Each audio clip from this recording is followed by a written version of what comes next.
Yusuf, please go ahead. Thank you, Yasmin. So, hello everybody again. As Yasmin said, it's both Arabic and English, so we can, those who like to speak in Arabic, they are welcomed, and the same for who like to speak in English. So let me start by speaking in English to welcome my colleagues from EIFL, Pamela, we have Kathleen, we have Irina and Omo, and also Nabil from Orchid, who will be speaking today, in addition to our colleagues from Palestine, Tunisia, and Morocco, who will be doing some kind of presentation or update on the progress in this regard in their region. Mainly, the concept that we are behind is that, to start with, we are a regional research and education network. We support the development of infrastructure, collaboration to facilitate collaboration between research and education communities at the national, regional, and at the global levels. ASREN is among the regional networks, is trying to develop the research and education infrastructure for the Arab region, and not only for the developing with the infrastructure itself, but means and tools and know-how on how this infrastructure can be better utilized for the benefit of research and education and the development of the communities for our region. We focus on many aspects, on many like mobility of users through EduRoam and EduGain services. We focus also on the future to start to provide services like cloud and so on for the communities. But the concept that we are behind in this meeting is because we started our initiative called LIBSENSE as one of the efforts that we want to go further in supporting libraries and librarians to better know more about the technology. Then later on, it will be for how to make research and education data repositories available to the community. I will not touch this because it will be the concept, the thing that will be addressed by my colleagues here. I think what I wanted to say that for the Arab librarians, that we want to make use of the LIBSENSE opportunity. It is really a great opportunity that bringing us together through workshops, capacity building, policies, and so on. The good thing that we are Africa Connect 3, which we would like to thank very much for that, is supporting the LIBSENSE, and it has a dedicated work package included in the concept of the. Sometimes I try to admit people, so I'm sorry for some interrupts. So. So the Africa Connect 3 is supporting us, so we want to make use of this opportunity. It's we are left with 3 more years, and under the leadership of Wakren, who is leading the LIBSENSE, but we are also supporting. We are also at ASREN working on establishing more like infrastructure to support this open access and open data. We are also promoting the open science in general through promoting the European Open Science Platform and African Open Science Platform, to which we believe that it is the ultimate goal to have some infrastructure and services to support this open science. Not to make it long, this is my introduction, and I hope that you will find our meeting and workshop benefit to you. And later on, we will have mechanisms to follow up. ASREN has a staff now to support the development in this regard. So we will be dedicating part of our effort at ASREN to support this community. We have created a mailing list that we want you all to join and share, and we will be sharing also any kind of technology aspects related to collaboration related to librarians, related to open access and open science and open data. It will be shared within this community, and hope we will take it further from there. Thank you, Yasmin. The floor is. Thank you, Youssef. Next, may I invite OAIR from ASREN to talk about LIBSENSE and Open Science Initiative. Thank you very much, Youssef and colleagues. Thanks for having us. I thought I would follow Youssef's introduction by extending that introduction a little bit more and setting the stage with how LIBSENSE sort of emerged, and then my colleagues can sort of fill the gaps. So I've got a little presentation which I'll start now.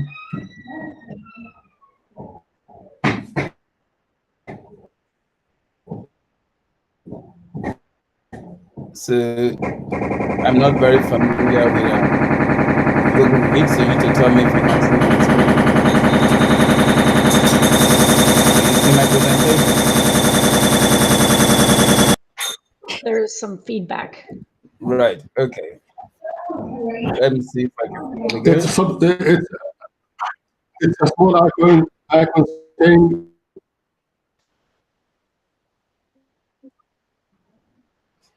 Sorry? Present now, and then you can share.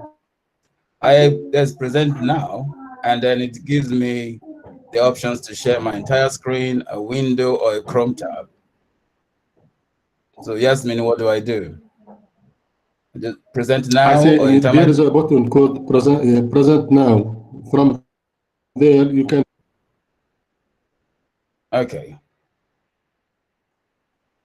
Let me see which one it is.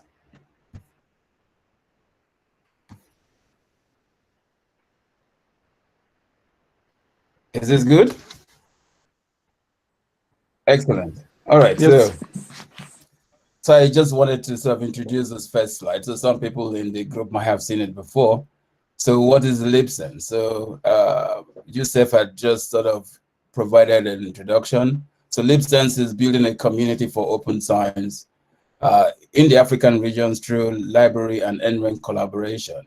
So my hope with this, and I suppose that's what the ASREN intent is as well, is that with this initiative started by ASREN, we will extend it as originally intended right across our the partnership that makes Africa connect.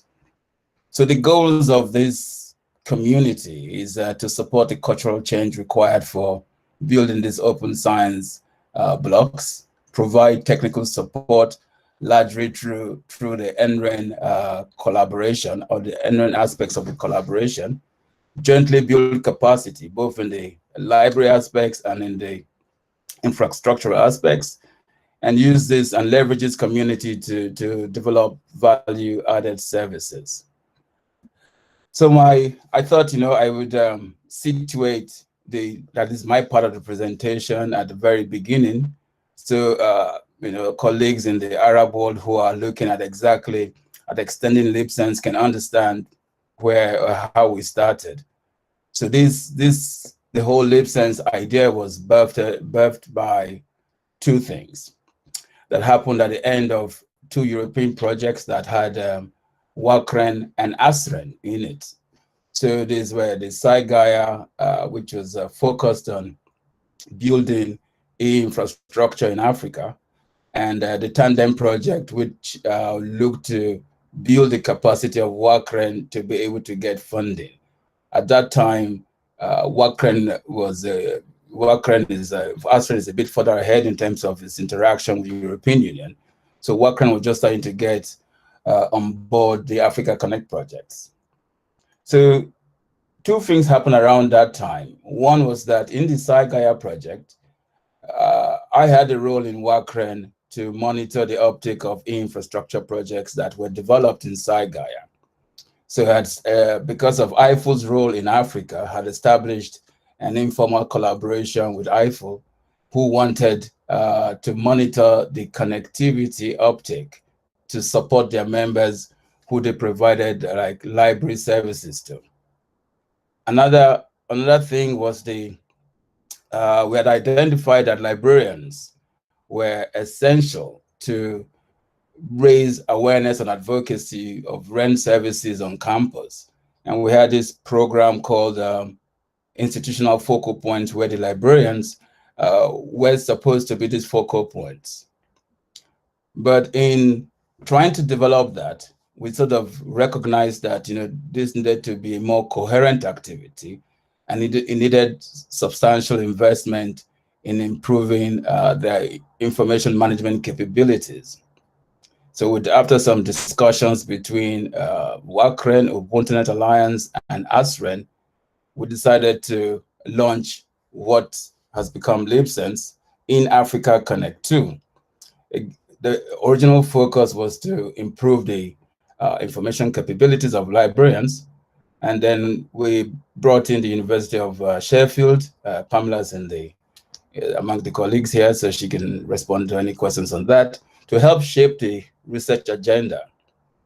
Well, another key sort of activity that sort of made us progress very quickly was the involvement of IFUL and COAR, who sort of provided a focus on open access repositories and building communities for open science. So they will speak after me, so I'm not going to sort of dwell too much on that. So today, LIBSENSE is a very broad community. It has all the 3 regional RENs in Africa Connect 2 and now Africa Connect 3. GIANT, the European, or the 4 regional RENs in Africa Connect 3, because that includes GIANT. The other partners I have mentioned, the University of Sheffield, COAR, and IFUL, the National Informatics Institute in Japan, the OpenAIR, I'm sure some of you are familiar with the OpenAIR European program, OpenAIR, and essentially the entire open science community in Africa. And with any luck, we should be able to check when I update this slide, maybe in another few months, we can say in Africa and Arabia.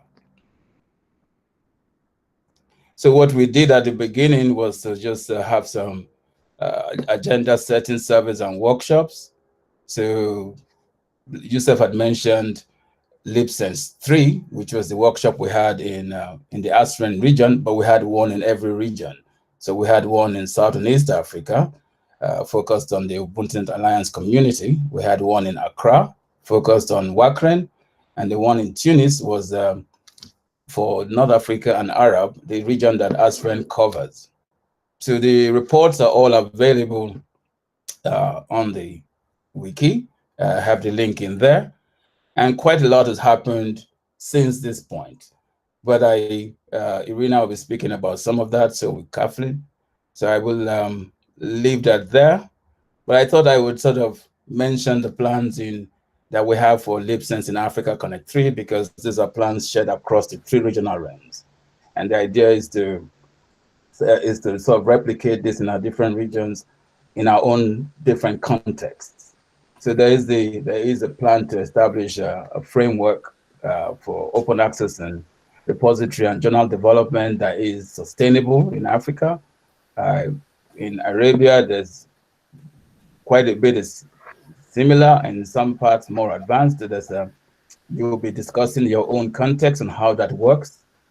We have plans to pilot shared repositories and a research data management platform. Again, the intent there is to abstract, especially institutions who don't have the capacity, whether it is technical or otherwise, to manage this themselves, to find a way to pull our resources together to have this infrastructure so that they can sort of leverage what we pulled together.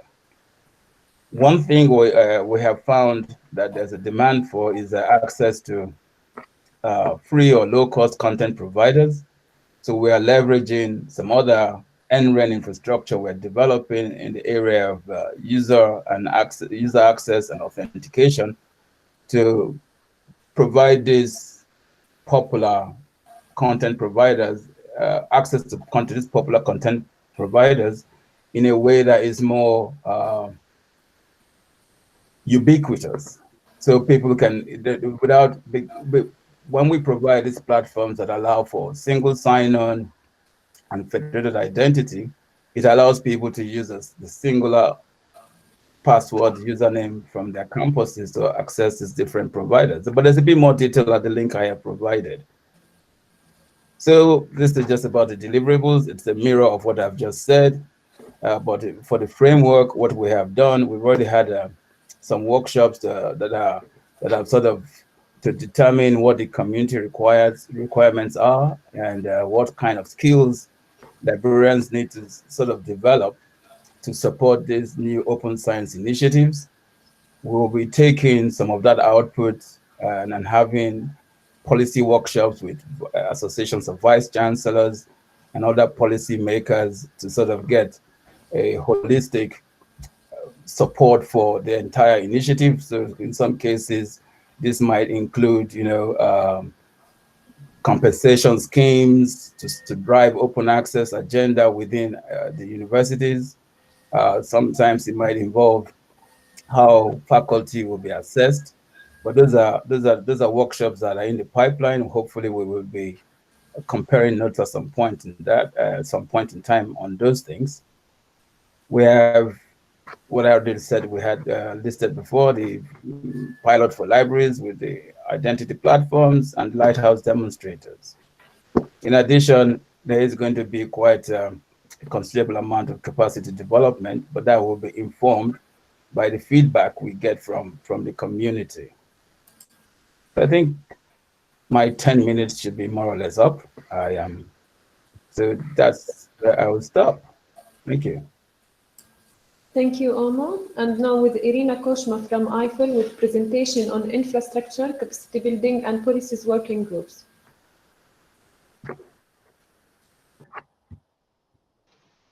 Hello, thanks a lot for inviting me. And let me, I guess I'm as confused as Omar was. I guess I'll share my entire, I don't know why. How come I don't see my slides?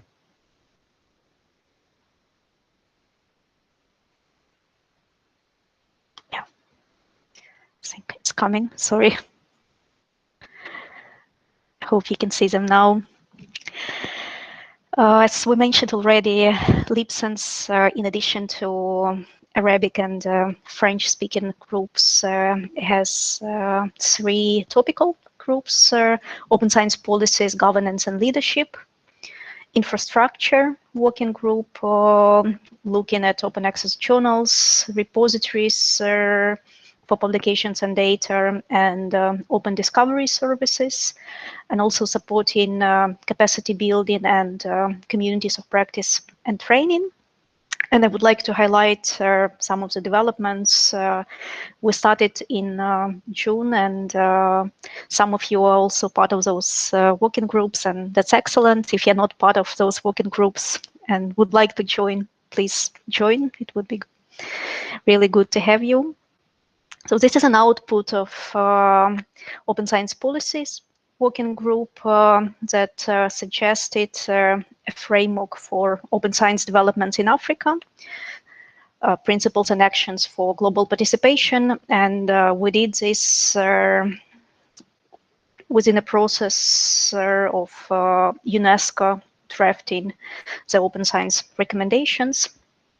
And we stressed importance of addressing this issue of inequality and supporting equity, diversity, and social justice.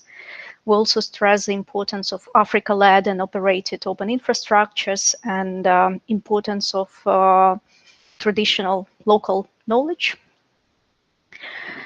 And we start these recommendations stressing that researchers should be more active in shaping global open science discussions, because unfortunately, a lot of those discussions happen a lot in Europe, in North America, but sometimes voices of researchers from our regions are not so strong, and it would be good for researchers to be more active in those discussions and really say how they would like to see open science developing. And We also say that it's really important to shift the focus towards equitable, long-term, non-commercial, open source, if possible, scalable and sustainable transformation of scholarly publishing, and make sure that researchers have equal opportunities to publish, no matter where they are based or at which career stage they are. And we stress the importance of collaborative community-based models and open public infrastructures for scholarly publishing. And I think your region is especially good in having this open public infrastructures, and that's also something that other countries and regions should follow. And these are some of the principles that we drafted for Africa-led and operated open infrastructures, that ownership should be of research community. Those infrastructures should be open, not for profit, hosted and operated on the continent, governed by African community, and they should ensure multilinguality, diversity, inclusivity, and collaborative open access publishing. And by that we mean all sorts of collaborations, but without charging article processing charges.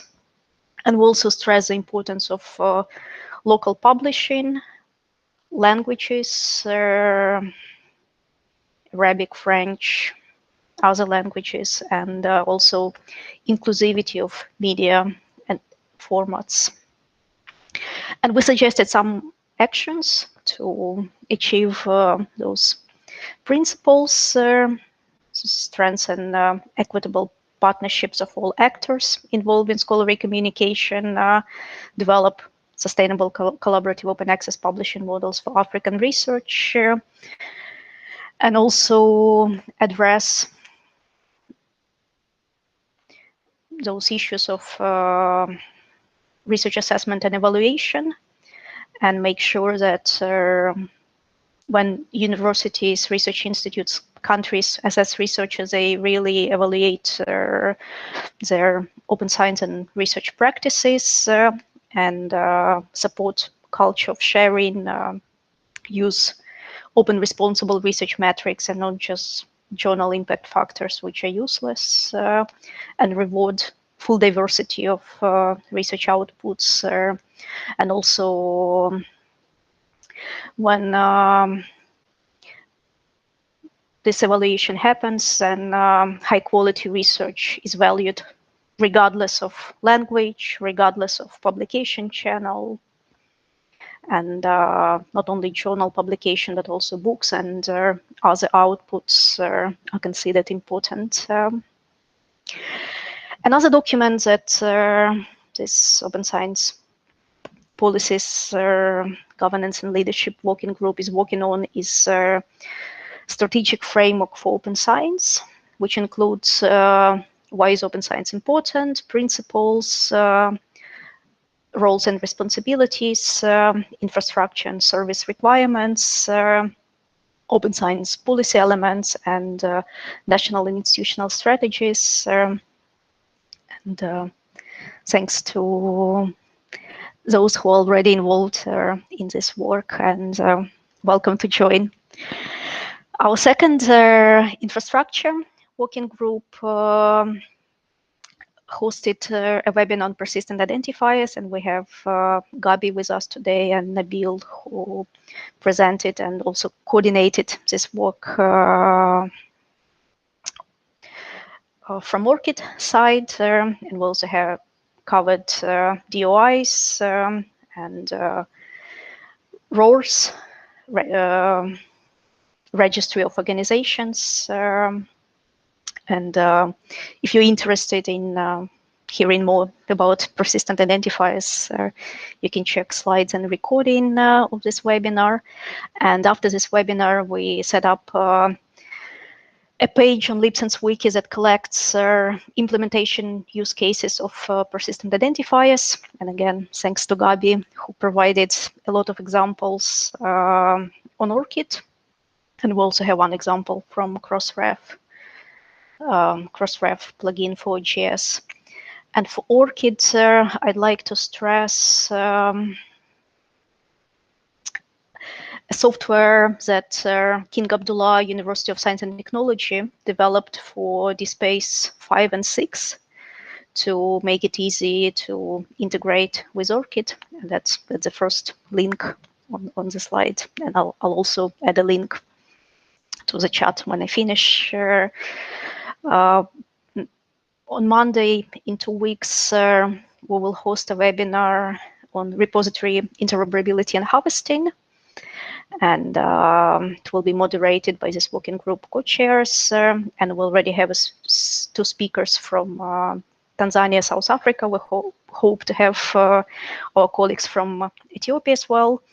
And if you have any experiences in ensuring repository interoperability in terms of metadata on national level, please also let me know, and we'll be happy to include you as a speaker. And in November, this working group will look into ensuring open evaluation of universities, and we'll have a guest talk from this Australian project, which is called COCI, which is a hub for analyzing and evaluating open knowledge in higher education institutions. And then our capacity building working group identified 5 topics that we considered as priority topics to develop some training materials. And one of them is open repositories intermediate level. And you see the list of topics covered. Then open access publishing for journal editors and publishers and for librarians, beginner and intermediate level. Research data management for researchers and for librarians. Again, beginner level for researchers and beginner level for librarians. And I know that our colleagues in Palestine already have a lot of training materials about that in Arabic. So that would be wonderful to promote those materials. And then 2 other topics, open learning and open educational practices. Again, focusing on roles of libraries and support staff and digitization. And I'll add to a chat a sign-up sheet if you would like to be involved in developing those training materials. That would be great, because we would love to have more people involved. And then next week is Open Access Week, and I hope we'll continue conversations about actions to build structural equity and inclusion in scholarly communication. And one of the events will be hosted by Qatar National Library, and it will be a panel on scholarly publishing after COVID-19. And I'll also add a link, and it's an open meeting, and welcome to join it if you're interested. And that's it. Thank you. Thank you, Irena. Next, may I invite Kathleen Shearer from CORE to talk about CORE as a global open science supporting initiative. Hi there. Good morning, everyone. Now it's my turn to try to share my slides. Did you share your entire screen, Irina? So for me, it worked. I had to open my presentation, and then I selected part of a screen, and then I could select my slides. But I had to do it like twice, and then it worked. Because first I only had one screen, which was this screen. Okay.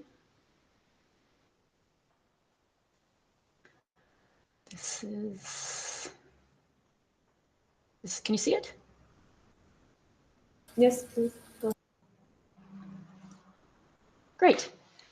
Maybe this is not the right, is this presenter view? Can you see it in full? No, it's not a presenter view, so you have to click. Play from start, how's that? Still the same. Oh. Play from start? No?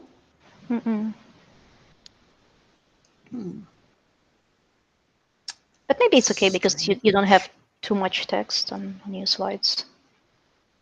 All right. And we don't have too much time either. So thank you very much for inviting me. It's a pleasure to be here, and I'm going to take you very quickly through some of the activities we have at CORE around trying to strengthen local infrastructure for open science, as well as aligning and creating interoperability across countries and regions. So very, very quickly, CORE, we're an international association that was launched in 2009 to build an interoperable global network of repositories. Of course, we're not building it, but we're trying to create the practices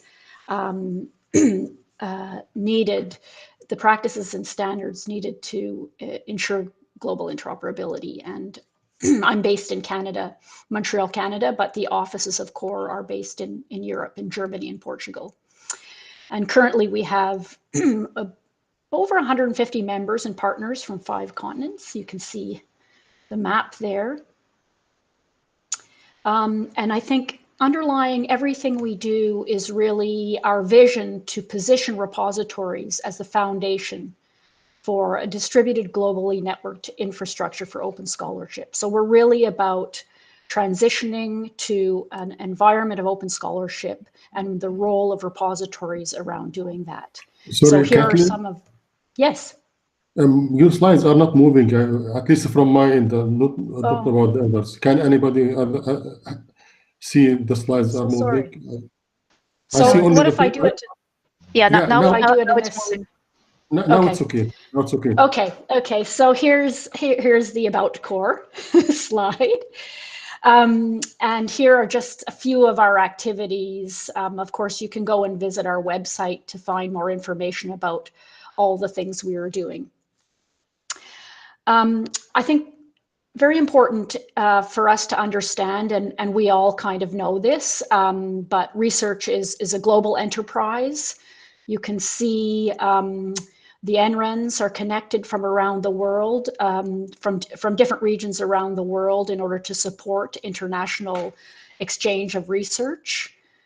And many of our most critical challenges must be addressed at the global level. For example, climate change, or at the top of mind now, of all of our minds now, of course, is the COVID-19. And how important that is for the entire world, and how COVID-19 has accelerated the adoption of open science techniques and practices around the world, because we really need to solve this together.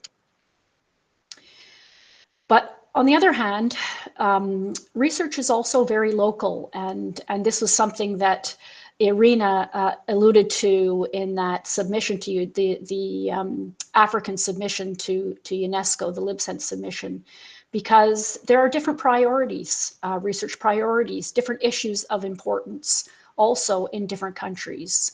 There are different languages, and it's very important that publicly funded research is available to the public and can be read and used by local populations. Different domains have different workflows. Different countries have access to different levels of resources, and so on.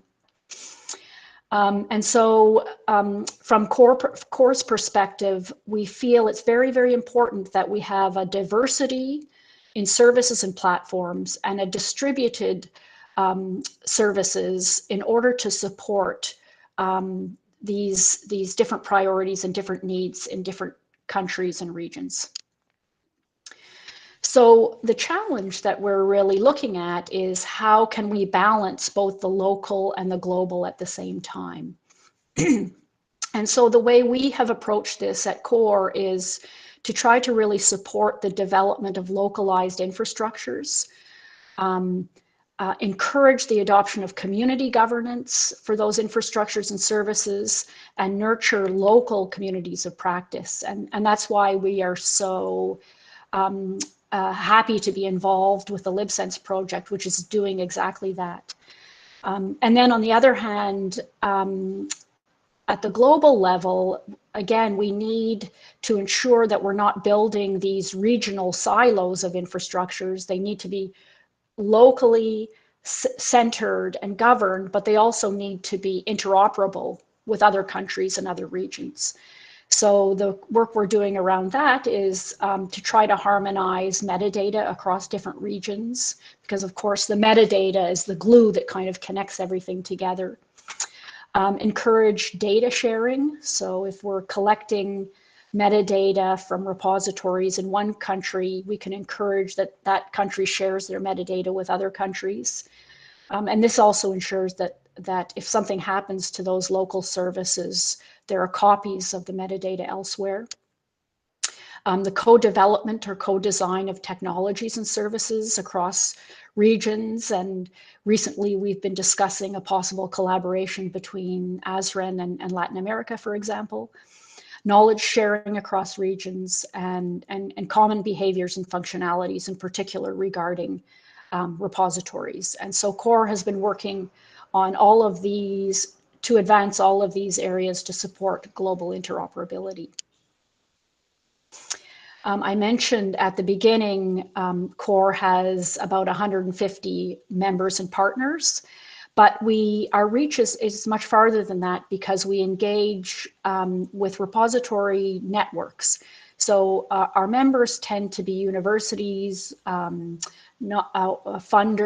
governments, but we also engage with repository networks. So these are, this map shows you the repository networks that we're currently engaging with in one way or the other. And these are all slightly different. The way these networks are set up and organized are very different, but it's a way that we can ensure that we're communicating across different regions. And so our strategy for international alignment is different at different levels, and we can see that different regions and different countries are at different levels of development in terms of their repositories and the repository networks. And so we have a different strategy for engaging and supporting open science infrastructure development in countries in those different levels. So at the very first level, we the kind of thing that we're doing through LIBSENSE at the moment is a lot of capacity building, creating shared understandings, and encouraging the development of that basic infrastructure. At level 2, we find countries where they have a lot of repositories, but they're kind of in silos. They're not working together at the national level. So in those countries, we try to bring together national networks to be more coordinated, to create a more strategic approach to how they're defining and planning the future of their services. And then at level 3 are countries and regions that have more organized and well-developed networks. So they already have a network, which is usually defined by being aggregated by a central aggregator. So bringing the metadata together, or sometimes the full text into a central aggregation. And with those regions, we're trying to support the sharing of data across those regions, technology transfer, and working together to define and develop new services. And I think wrapped around all of these activities, or all of these 3 strategies, is to promote the use of best practices in repositories and with other value-added services, and try to harmonize as much as possible the metadata that we're assigning to the records in repositories. And with that, I say thank you very much, and I'm happy to answer any questions that people have. Thank you, Kathleen. Moving along with our program now with a session on open access. Yasmin. Yes. Can you allow, if there is any question for Kathleen, Omo, and Irina, because they are leaving in 5 minutes on this, before going ahead? Any question to Omo or Kathleen or Irina? So sorry for interruption, Yasmin, but because they are leaving, so I want to thank them again, Kathleen, Omo, and Irina, for your participation. I know that you have to leave in less than 5 minutes, so thank you for that, and we'll keep in touch for further collaboration, and definitely we'll share your presentation with the community and so on. So thank you for that, and back to you, Yasmin. Go ahead. Thank you, sir. Now, with a session on open access in the Arab region, starting with Rawia to talk about open access in Palestine. Yes.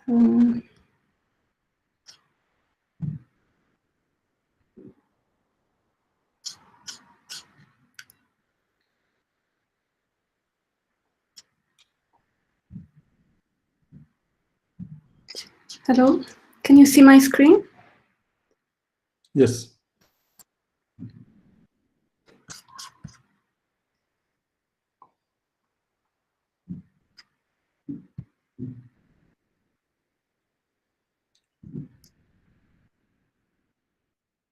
So is it in a present mode? Yes? Okay, thank you. So first of all, thank you very much for giving me the opportunity to speak in this interesting workshop. My name is Rawia Wadallah. I'll speak in brief today about the open access in Palestine. First of all, I will give a kind of history of open access initiatives in Palestine. But before that, maybe all of you know that the political situation and the Israeli occupation has its impact on the access to information in Palestine in general. And further to that, in 2007, there was a conflict, internal conflict between Fatah and Hamas, resulted in a kind of having two governments in one country. One government in West Bank and another government in Gaza. And because of that, we end up having also two ministries for telecommunication and information technology instead of having one. For example, a project started in 2009. It is about e-government and aimed at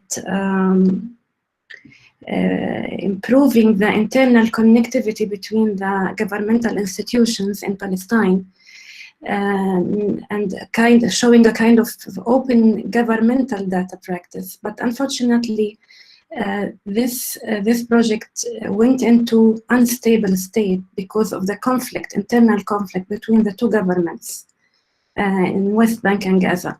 So it's a kind of alternating between continuing and discontinuing its implementation over the years. So it is not finished actually, and we can notice only a very limited practice over governmental data. Fortunately, individuals and non-governmental organizations in Palestine and also abroad continued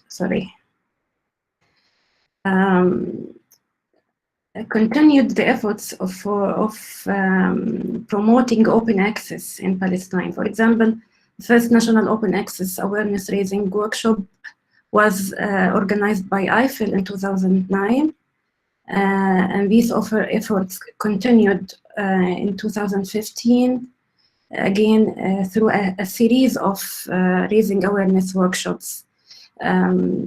This time it was IFIL and PALICO, which is the Palestinian Association of Libraries.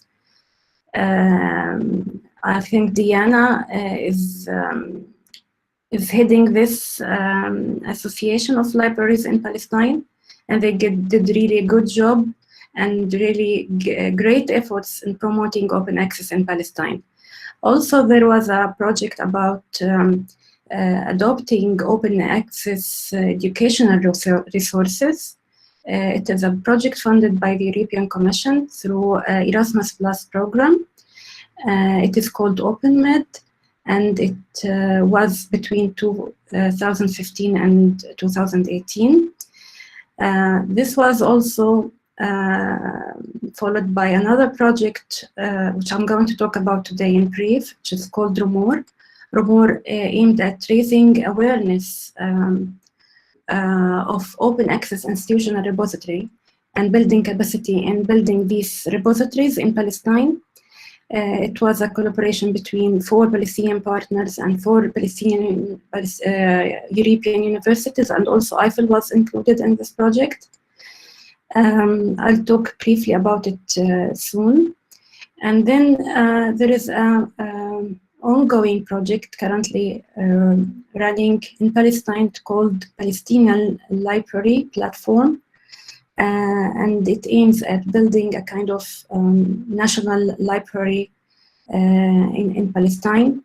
I'm not aware of the current result yet, but I know that they are still working on this project. There will be future work also continuing the work of ROMOR. It is called the Road Project, and I will talk about it briefly at the end of this presentation. Okay, so ROMOR, which I'm going to talk about, aims to improve the management, visibility, and accessibility of scientific research outputs in Palestine through building institutional repositories. We are facing open access publishing challenges as other countries over the world, including lack of open access awareness, lack of institutional encouragement, and questions regarding intellectual property and copyright, and also quality assurance in general is another issue. Also, we have a specific problem to the Arabic world, which is the Arabic language rendering, which is not a straightforward problem to deal with. ROMOR managed to build 4 searchable and accessible open access institutional repositories for including full-text theses, academic publications, and in the partner universities. Also, we have managed to develop internal research data management policies in the partner universities. By the way, they are the Islamic University of Gaza, Birzeit University. We have also Palestinian, the Al-Quds Open University, and Khabdour University in Tulkarem. We have also conducted many raising awareness activities, and we have developed training materials in Arabic as well. I'll talk in the remaining few slides about the challenges, the lessons, and recommendations we have practiced and noticed during our work on ROMOR project over the past few years. So, of course, we have started with training, and we have relied on the DCC model, basically to develop the training material of ROMOR, and we have translated and adapted some of the training material that we have developed during our project into Arabic language, and you can access them in the link above here.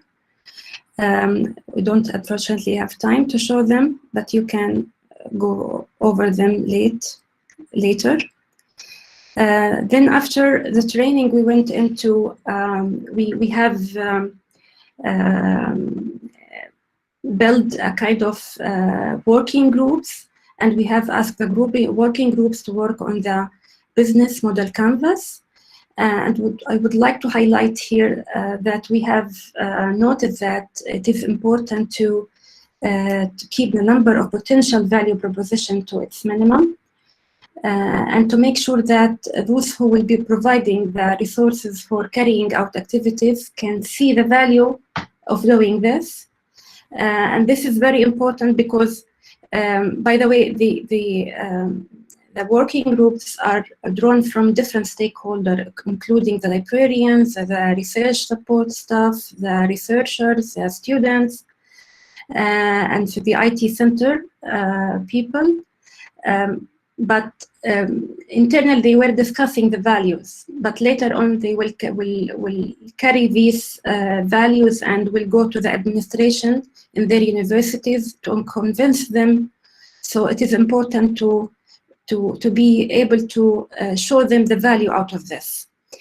After having the PMC model ready, people started, the working group started to implement their repositories internally in their universities. And something to highlight here that it is very important to start with a pilot implementation.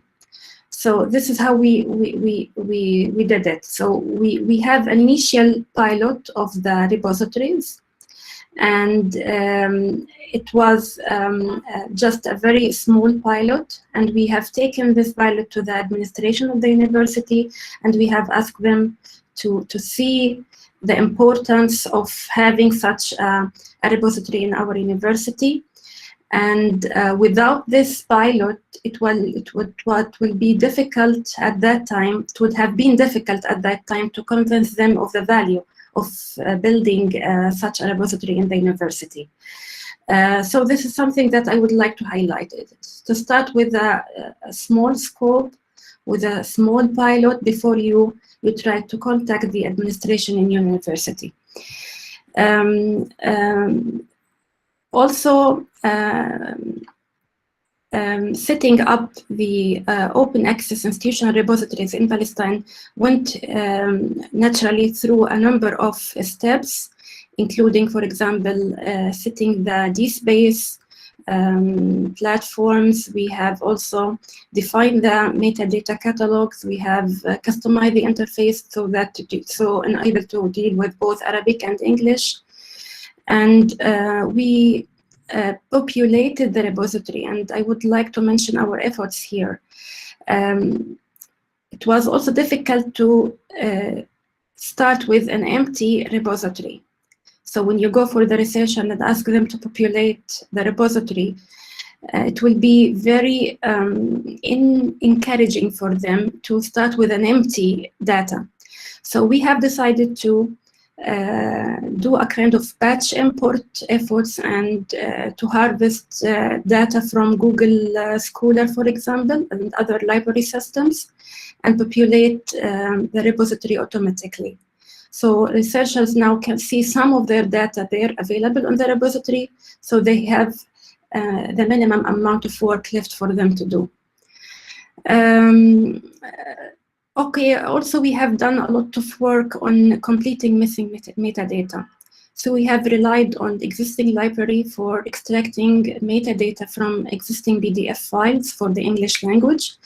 And we have also developed a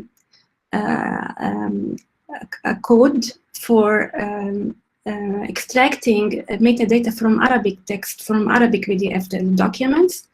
Its accuracy not 100%, but at least it can help in populating some of the metadata that we have in these articles. Okay, so we have met a number of challenges while we were setting up the repositories, including, for example, content localization. I mean here, metadata rendering are English and Arabic, so people can see both the title in Arabic and English, can see the abstract both in Arabic and English, and the names in Arabic and English. Also, variation of authors' names. So authors have names, some of names in Arabic, some of publications are in English names. So how to connect all these together to one author, for example, writing sometimes in Arabic and sometimes in English was a big challenge. Most of these efforts were done manually by some of the volunteers inside the universities. As I mentioned previously, we have dealt with missing metadata by using volunteers and also machine learning solutions for that. And also I mentioned populating the repository with batch and import. Also something that we have faced, technophobia, yes. People usually from humanities fields, from Arabic fields and so on, they don't have the enough capabilities to deal with depositing to repositories. So at the beginning of this project, we were trying to do most of the work on their behalf until we feel that they are confident they can do it by themselves. We can let them go and deposit by themselves. But it was really difficult because we needed a lot of volunteers to do that at that time. So these are screenshots for the repositories, and as I mentioned, after setting up the repositories, which were partially populated, we conducted advocacy events like luncheon ceremonies and training activities, so people started to know the work flow of the repository and how to deposit and so on. Parallel to developing the repositories, we were also developing the research data management policies inside the partner institutions. We started with the model policies. Your time is tight. You have only 2 minutes. Yes, I'm finishing in one slide. So we started from model policies, and we were able to negotiate these model policies in Arabic language with other stakeholders. And ROMOR has an impact. So basically the statistics show that the visibility of research increased. And also we have impact on other non-partner universities. So there are 3 other universities conducting, have managed to set up their repositories in Palestine after ROMOR. In general, lack of communication with the ministry, fragmented environment of open access institutional repositories in Palestine, all of these problems convinced us to start a new project called ROMOR, and it aims at enabling sharing infrastructure collaboratively across individual institutions to promote the research output of partner institutions as a whole, including agreement on metadata standard services and policies. This project will start in 2021, and I hope we will have with you all collaboration on that project in the future. Thank you very much. Thank you, Rawia. Next with Bassem Amira to talk about open access in Tunisia.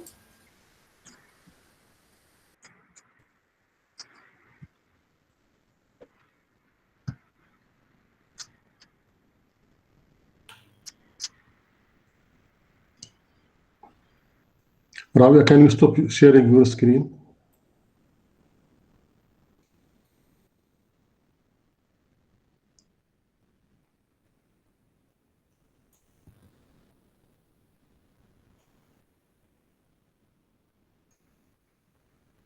Yes, I have stopped it.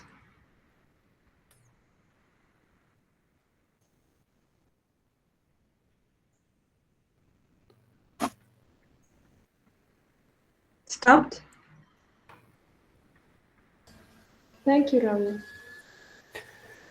Mm-hmm.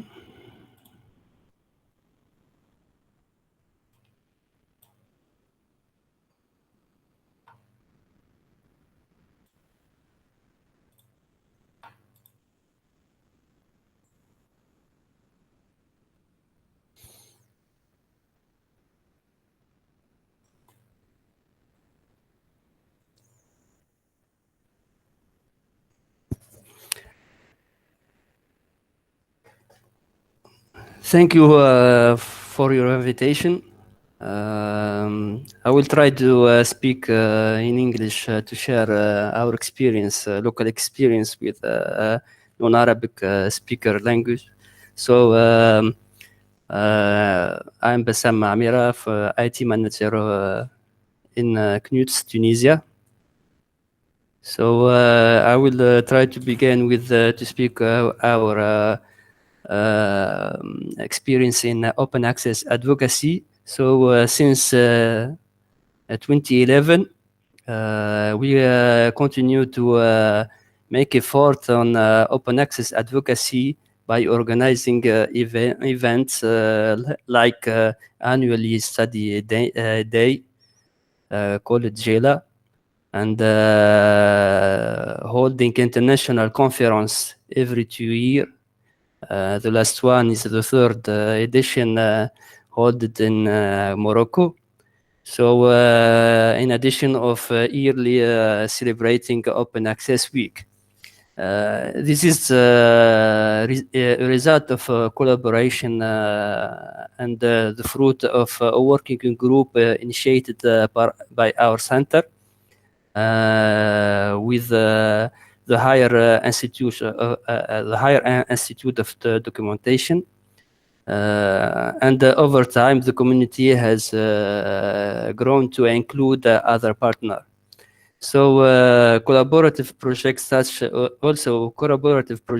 Olympus STMAG have also helped us to ensure the necessary building capacity and financed an action plan in favor of the open access in Tunisia. So our challenge is to enhance this collaboration and maintain it and involve it more efficiency decision maker on it. So as a result of open access advocacy and collaboration, we have written a draft for national open access policy. It's approved actually by only three universities in Tunisia. So at the same time, there is at the national level, there have been legal advances through the adoption of a new law in favor of the right to information access. And unfortunately, it doesn't explicitly mention access to scientific information, but it offers an opportunity, a good opportunity to build on. In the side of scientific research level, Tunisia now is one of the countries associated to the Horizon 2020 program financed by European Commission. So you know that the European Commission recommendation is in favor of mandatory open access. So we can help us to build on also. So in terms of realization, Tunisia has two open access repository registered on directory of open access repository. National one is called UT, Tunisian University Open Archive. It's built on the Venue framework, open source framework. So it's a central repository management managed by our center, the CNUTS. It contains all scientific content such as thesis, dissertation, research article, and conference proceeding, books, every scientific output, Tunisian scientific output. So our challenge is to continue to maintain the platform and ensure its evolution with the latest version of Venue framework. And also we need to work more closely with national research and educational network to adopting a new process and adapting new way to create our national scientific output in accordance with open access principle. So concerning open access journal, we work also at the national level with editor for the peer-reviewed academic journals. We support their editorial staff in order to ensure better visibility and to adapt publishing best practices. The results are starting to become visible now. We have some journals in the process of launching their electronic version in open access also. Others have already done. Now we have 8 open access journals. 4 journal is indexed in DOAG, Directory of Open Access Journal. So our challenge is to continue supporting editors, local academic editors, to adopt policy complement with open access and to support them in the to make an infrastructure and use open source like OGS. This is all I have. Thank you for your listen. Thank you, Bassem. And next with Rashid Ayasi to talk about open access in Morocco. Okay, thank you for the invitation. So,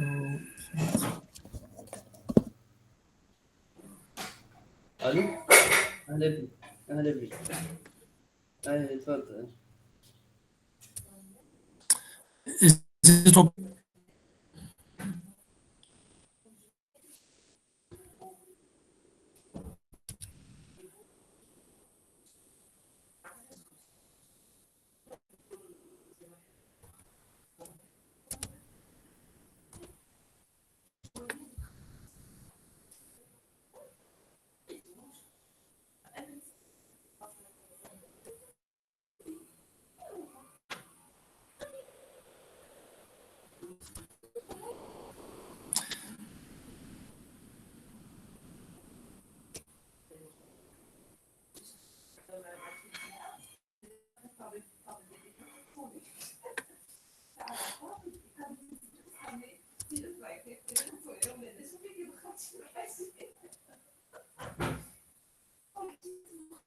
Is it okay for the presentation?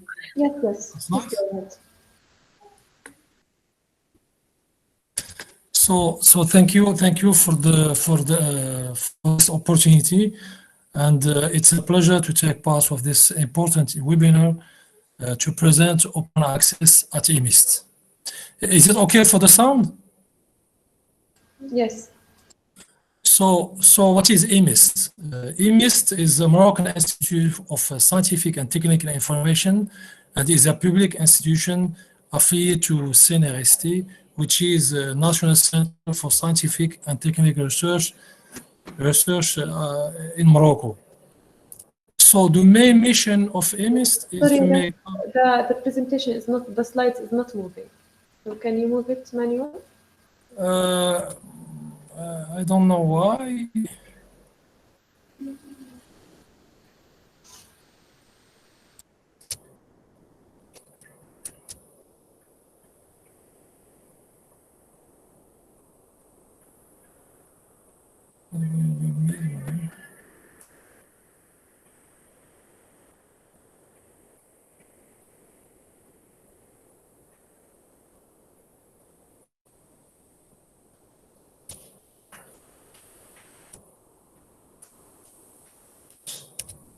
So, I don't know, j'arrête la présentation.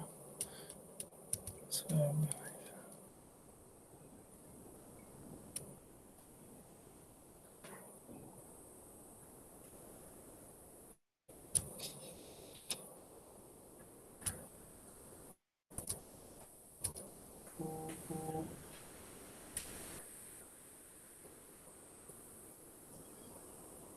is that okay? Is that okay? Can you try to move to the next slide?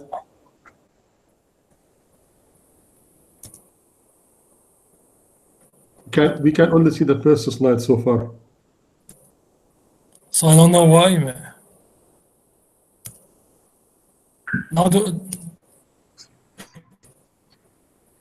so I will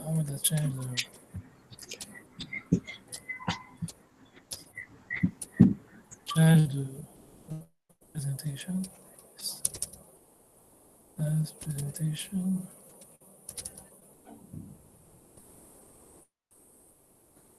Rashid, may I suggest? I don't know why.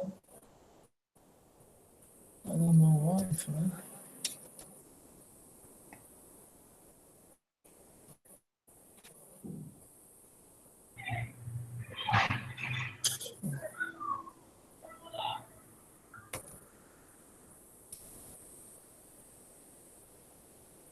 Rashid, if it is not working, can you send the slides to me or to Hadia, and we can start your slides from our side. And meanwhile, maybe we have some issue. I don't know why. Can you send the slides to me through email?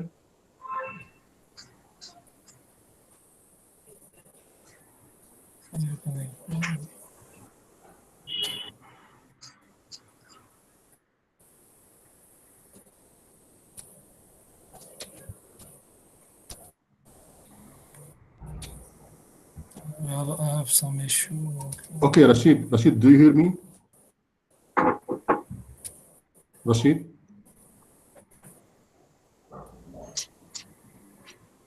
So I continue without the slide. So I have some issue to present. Okay, it's up to you. You can speak, and we will take your slides to the community through when you send it to us by email. Thank you for that. Yeah, we can do it.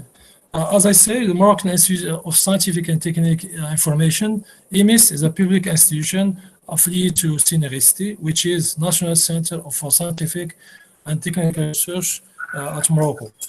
So the main mission of IMIS is to make available to our community the scientific and technical information they have need. So to ensure this mission, IMIS had different human resource profiles, librarians, engineering, technician, etc. And with this stuff, IMIS has implemented different products. And today we will present briefly 3 products. The first one is Tubqal, which is a Moroccan catalog of theses. And second one is PLSM, which is Moroccan Scientific Journals portal. And the last one is a new one, which is Moroccan Research Data. So Tubqal is an open access repository, which is currently includes more than 12,000 theses, and it generates traffic estimated to more than 500,000 visits from 160 countries.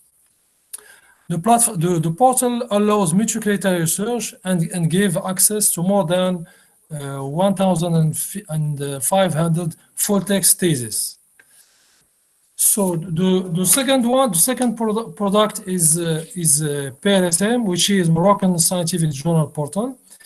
The portal is created by IMIS, and it currently includes more than 140 journals, and the portal generates more than 500,000 visitors with more than 170,000 downloads of articles.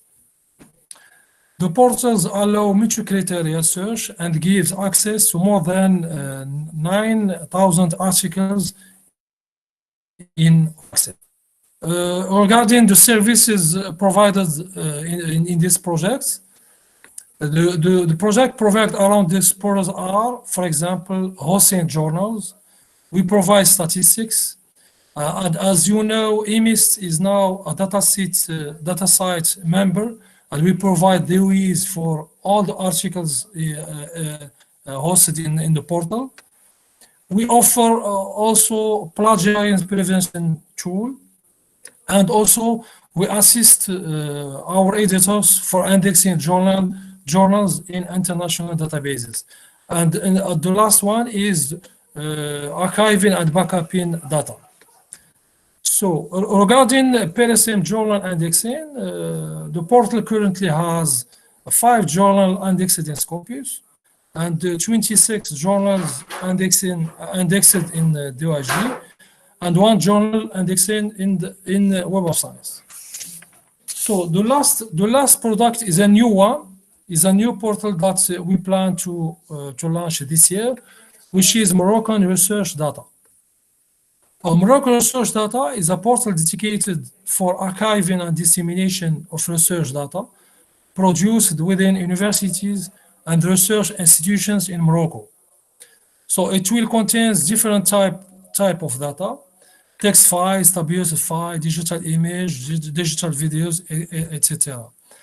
And computer program source code. The portal is in test phases and will be officially launched this year and is available following links alfiria.emis.ma. So for more information, please contact us at alfiria@emis.ma. And thank you. So sorry for the presentation is not available. Thank you, Rashid. You can send it to us and we can share it. Yeah. Okay, So thank you.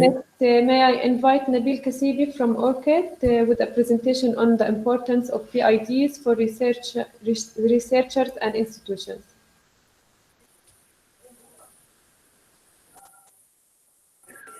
All right, so hello everyone. Can you hear me well, right? Yes. Great, so I'm gonna give it a try and share my desktop or share a particular tab, which is this one. All right, so it was a great pleasure to be invited here. Thank you so much, Mr. Youssef. And it was a real pleasure to hear about the ROR project from Palestine. I was really following this project since last year, I think. And yeah, it was great to hear from Mr. Bassem from Knuts, and also to hear from our brothers from Morocco and the latest evolution, let's say, and latest progress at the MIST. All right, so I'm gonna try to present from here. And we're gonna say that this is the first slide and you can see it well, right? Yes. Great. So yeah, thank you very much for for this opportunity. This is a real pleasure to be with you here today. I'll go very briefly around some of the introductions or some of the definitions of persistent identifiers. Some of them are pretty new and pretty trendy, and some of them are we already know about them, from the past. And yeah, without further saying, I will say that what's a PID or what's in a PID? A persistent identifier is a long-lasting reference to a document, file, web page, and or other object or thing.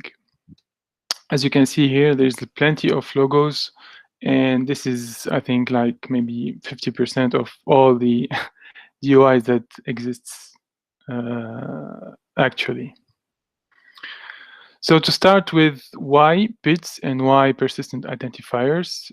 I saw when I was preparing this presentation, I found out this comment or note from a study around analyzing the persistence of referenced web resources with Momento, which is saying the issue of citation standards became important in the online world as well. So as much as we are going online, we are spreading our identity here and there.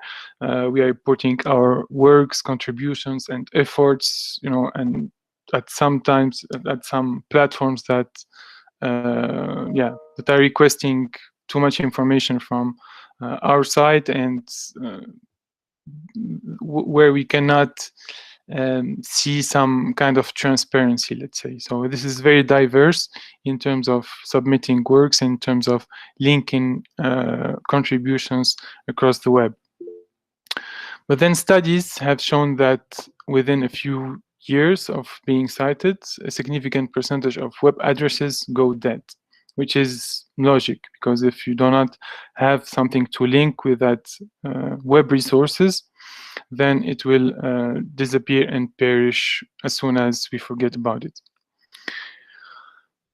PIDs for organizations, or persistent identifiers for organizations, we can cite the LEI, the Legal Entity Identifier, which is a unique global identifier for legal entities participating in financial transactions.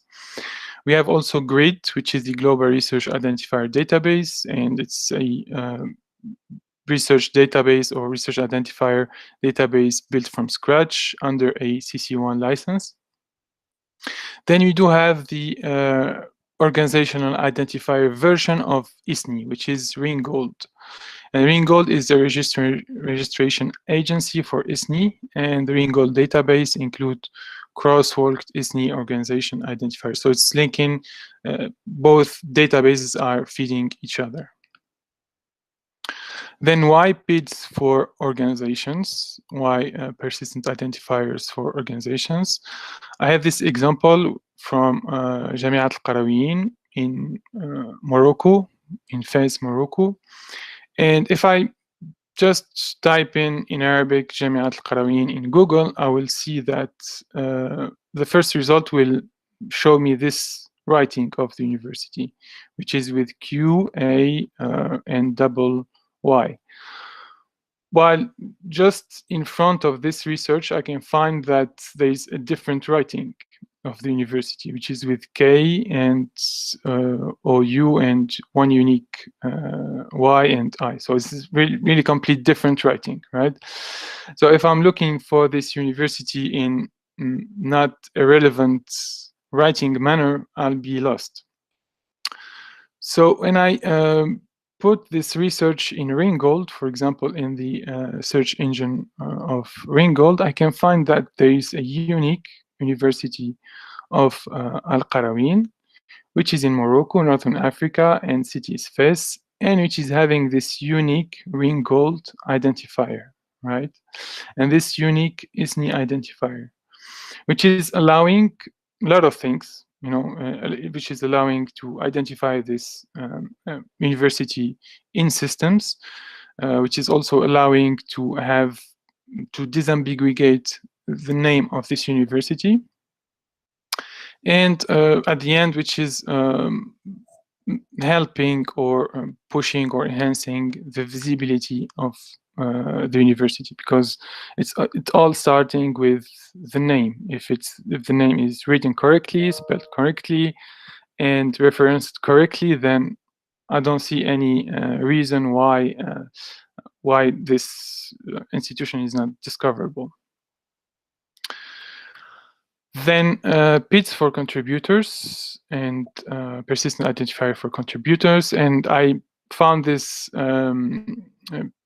let's say paragraph from the University of South Australia and from a LibGuide that they created, stating the most relevant person identifiers or contributors identifiers or authors identifiers to guide their student and their researchers and staff faculty member on using those identifiers.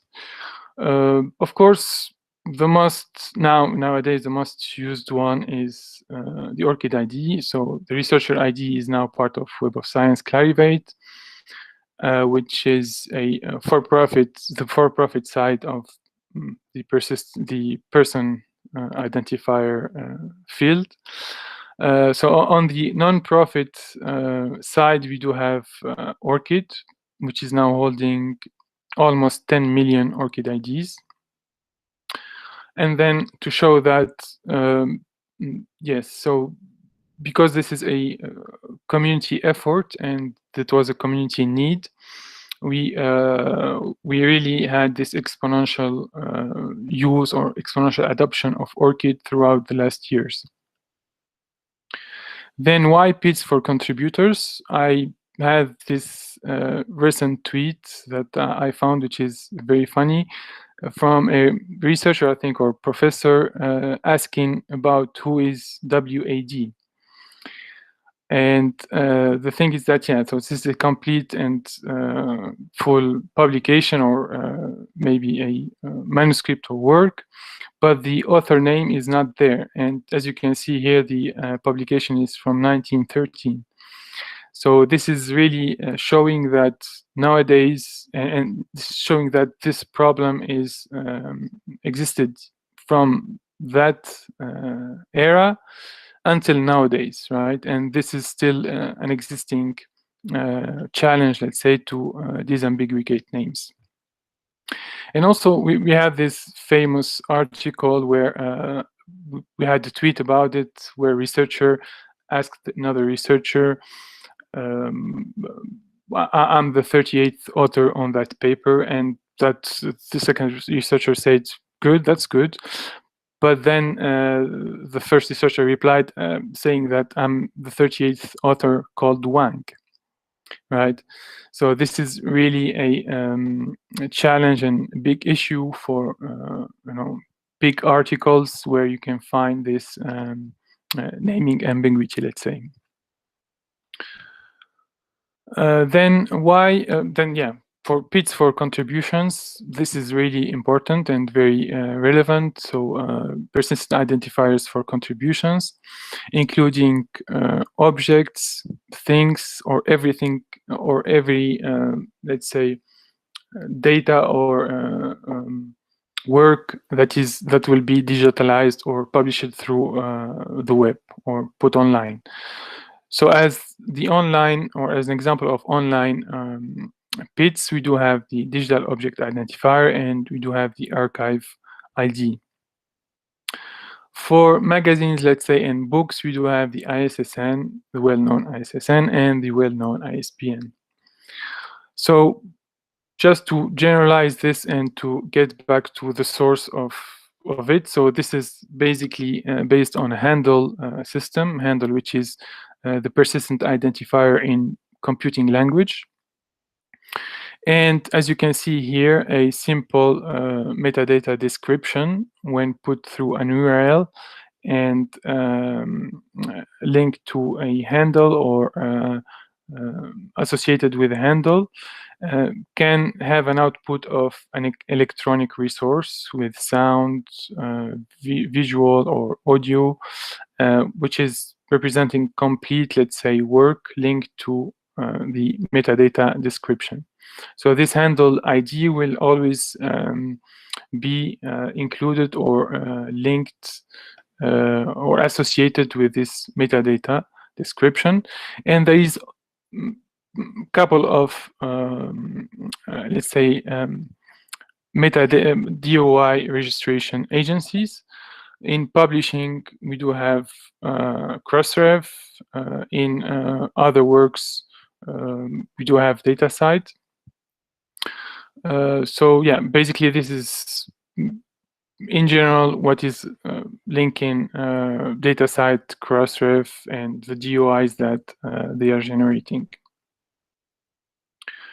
So then this is very important also to underline that these PIDs are contributing to a huge interoperability that should be in place for any open research ready infrastructure.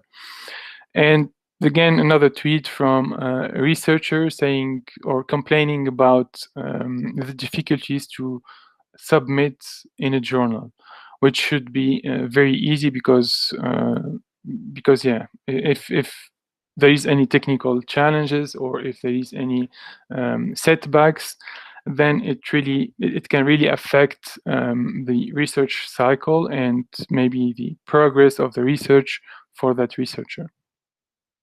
So less time filling forms and filling applications and more time doing research. This is the basic vision or basic value of DOIs and person identifiers. So as you can see here, the researcher can publish their work within a publisher, and this publisher will register a DOI with Crossref, basically. and then Crossref will link.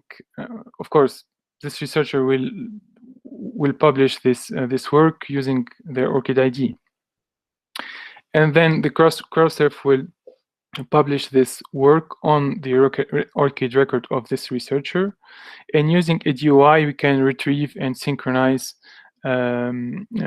all the steps back. So if the researcher is submitting a second version of the same work, all these steps will be done automatically. Also, if this researcher is having ORCID ID and, let's say, part of a member organization, or this publisher is a member organization, and they are integrating with ORCID until the synchronized, let's say, step, then this researcher will see every time their paper or their work displayed in their ORCID records automatically as soon as it's published from the publisher or from the university or from any institution that requested or triggered this process. And of course, everything should be done under the control of the researcher. So the researcher will allow and permit all these institutions to write, read, or update their record, including publications, funding, or any kind of work related to the research cycle. So in Arabic, I'm gonna quickly switch in Arabic because, yeah, this is the webinar for Arabic region. حبيت يعني نجيب المثال هذا من جامعة الملك عبد الله للعلوم والتقنية، والأوركيد هذا خاص بطالبة في هذه الجامعة. يعني كما نشوفوا لهنا عنا الافيليشن أو يعني إضافة الوظيفة من قبل الجامعة تكون عبر الجهاز أو السيستم اللي في الجامعة. يعني نجم نشوفوا هوني السورس أو المصدر يكون كاوست هنا اللي هي جامعة الملك عبد الله للعلوم والتقنية. نجم نشوفوا اللي المصدر هو كاوست ريبوزيتوري. ونفس الشيء يعني بالنسبة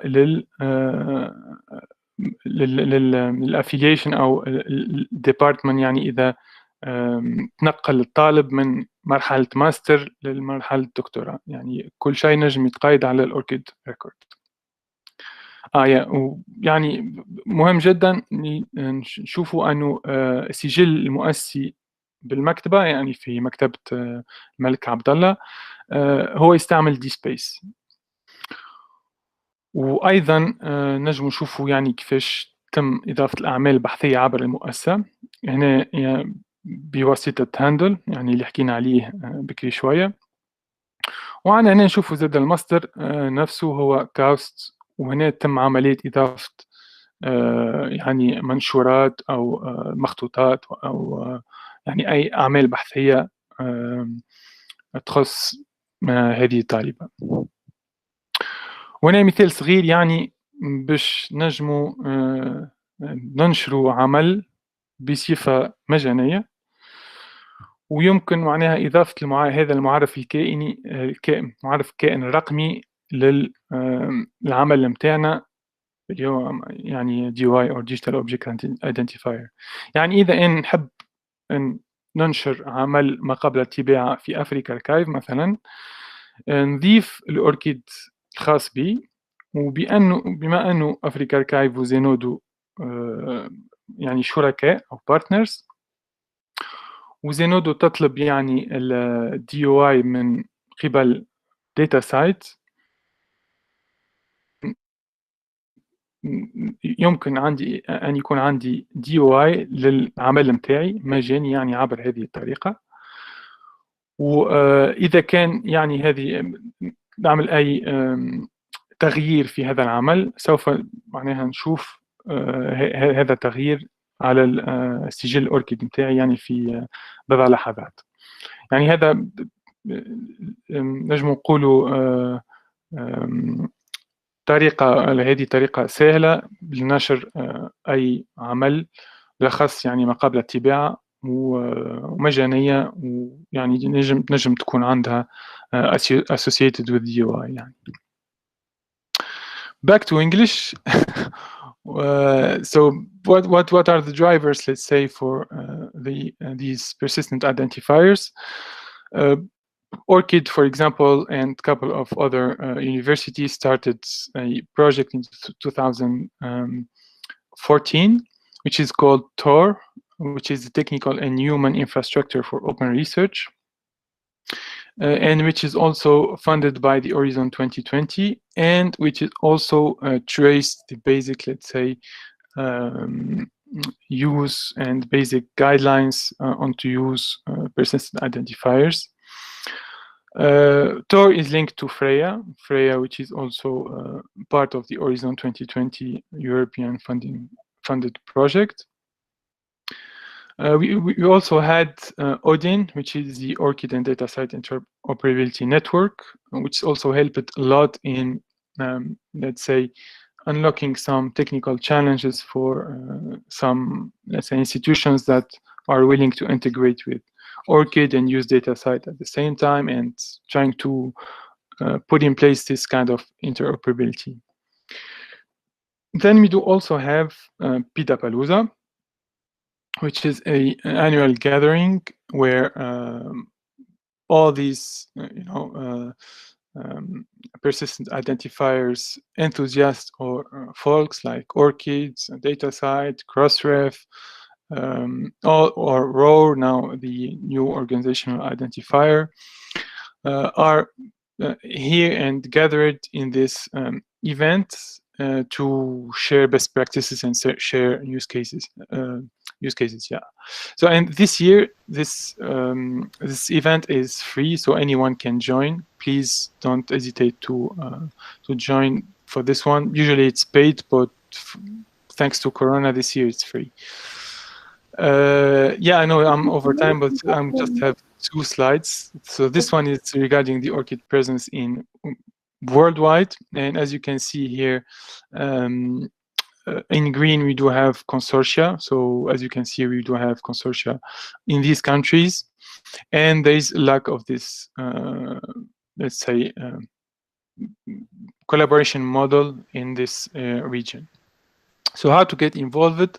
By national policies, by establishing national policies, by putting some joint statements for principle, through some open access policies, and all what can drive, let's say, building a national consortia, supporting the ORCID community in local language.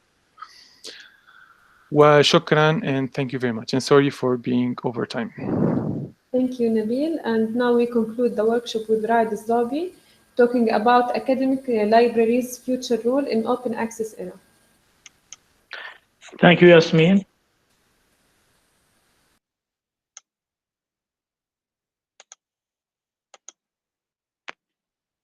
Okay, so, presentation is yes. Ready? Okay, great. Well, I will try to talk briefly from an academic library perspective about the future of libraries or their role in the open access era, actually.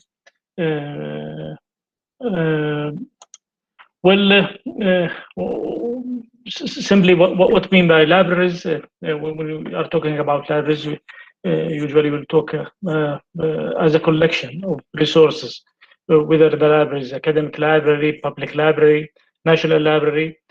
The main goal of the library is to maintain its resources. Also, we mean it. We mean by library as the building or space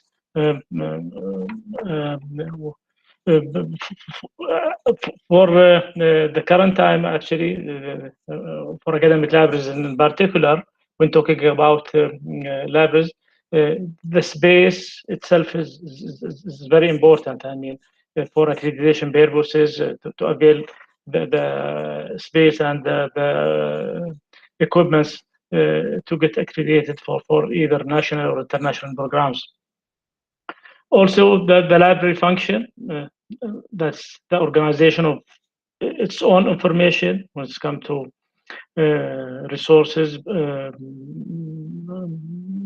like printed or digital resources to avail the library management system to maintain the resources, to do acquisition, to do classification, and do cataloging of resources as well. And there is the library as a service, as a supporting role in the context of the organization. It depends on the library itself, whether it's academic or public or national library, actually. Let's talk about academic libraries in specific. As you know, the academic libraries role traditionally was to avail or maintain publications, physical or digital, later on became digital, and make them discoverable to their patrons, users, academic staff, students, researchers. But actually, this rule is getting less important when it comes to open access era. Actually, there was a big jump from physical to digital. For now, for example, it's rare to get printed journals and get them available to users. All are digital subscriptions, but this issue is also is changing and become to get changing dramatically when we are going to the open access era. Even publisher big names are investing more in open access journals. So there is a push on the libraries, and it's not secret that some expectation for academic libraries they will be dying unless they change the way they deliver service, or they will be dealing about this situation at the open access era. So academic libraries need to be more creative, innovative. There is a dynamic need, increasing need in teaching, learning, and research. And to be honest, the pandemic crisis, the corona situation right now, there is actually the demand on resources. I mean, educational resources more and more, rather than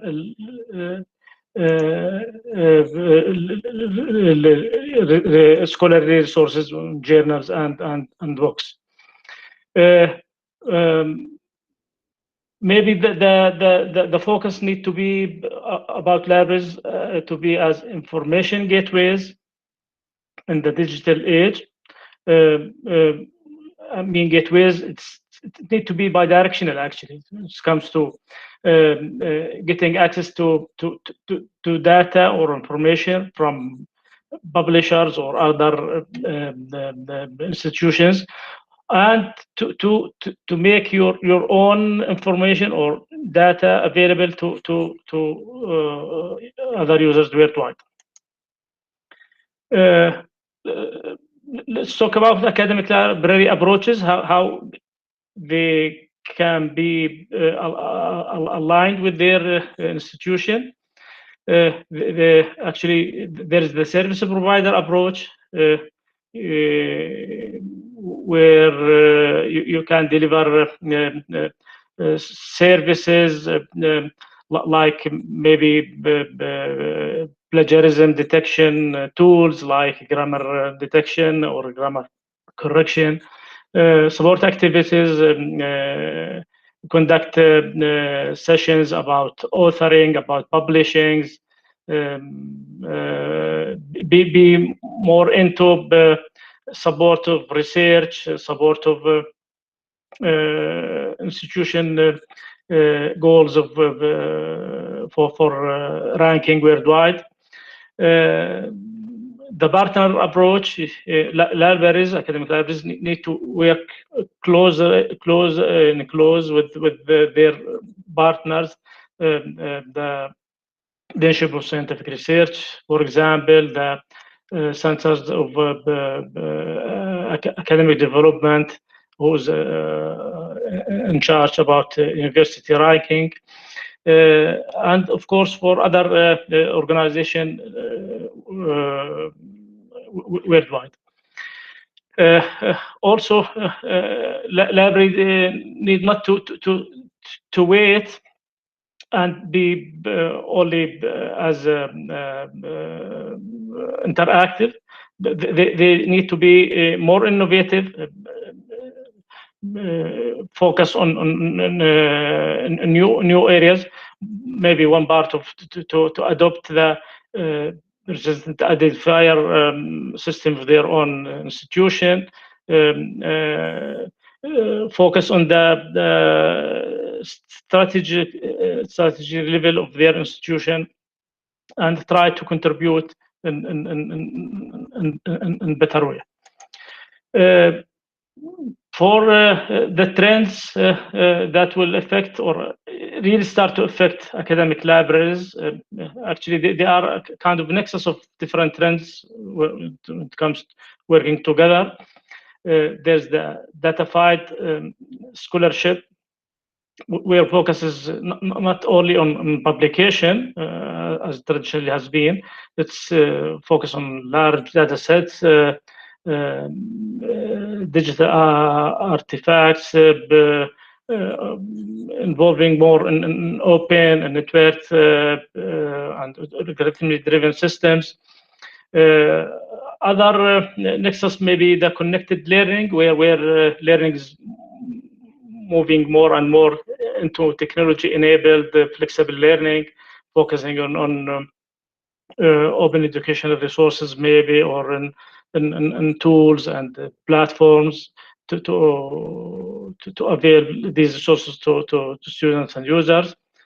And there is the service-oriented libraries, where libraries need really to start, if they have not started yet, moving from shifting actually from collection point of view, or collection way of dealing of resources into services.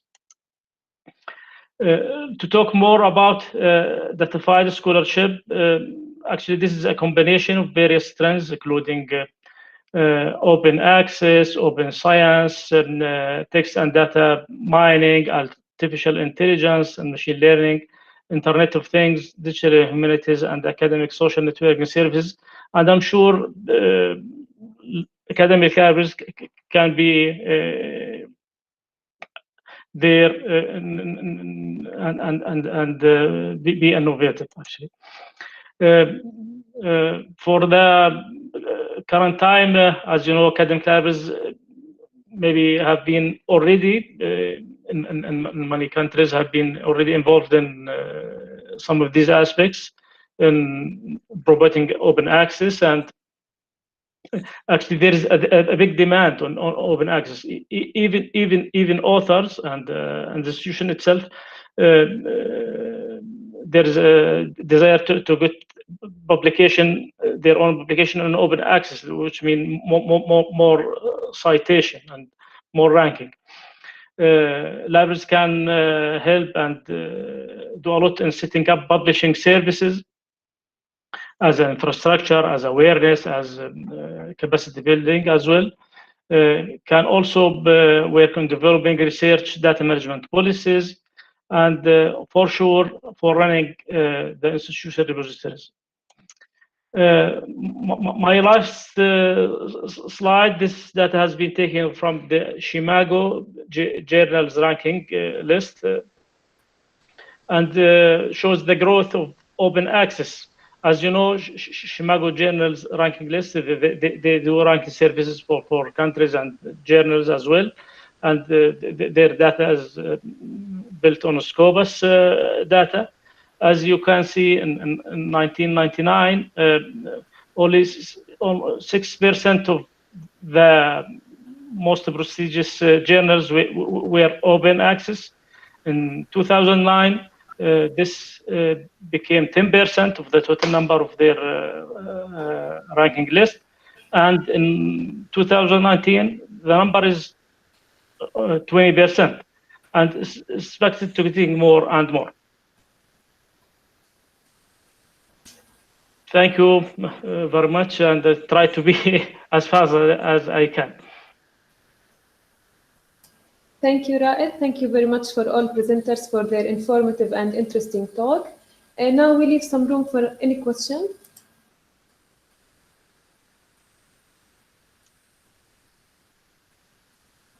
Yusuf, you are muted. Okay, thank you, Yasmin. I don't have a question actually, but I have want to thank all the speakers, and I would like to maybe I would like to admire the Bill's presentation, and maybe we can take it wider with more details.